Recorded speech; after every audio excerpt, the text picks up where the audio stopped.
What's up, guys?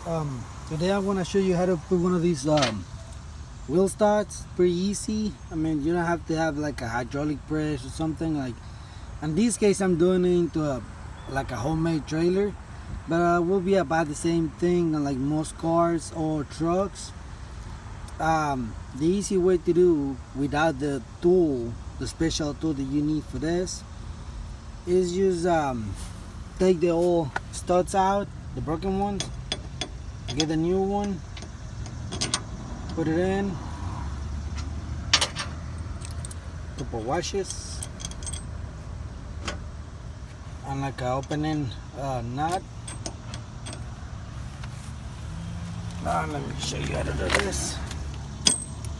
Hold this, get your impact again. I mean, it can be one of those hydraulics or like an air gun. Well, I had this one, which is a Milwaukee, pretty good.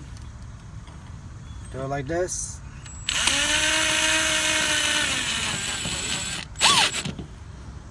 And then it goes the power.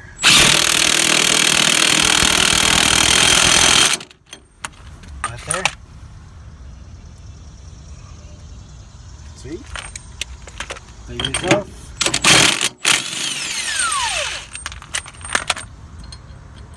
Take the washes. And that's it. See how easy?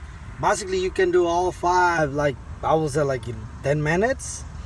I mean, after you take the broken studs off, take those off, and then put these ones in.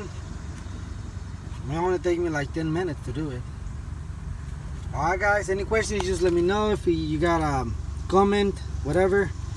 I mean, like I said, this one is for like a lot of cars, trucks, about the same thing. You can do the same thing, you know, as a do-it-yourself thing. Alright, guys, thank you for watching, and subscribe. Make sure you check my other videos. I got videos about a bunch of cars, different things. Alright, bye.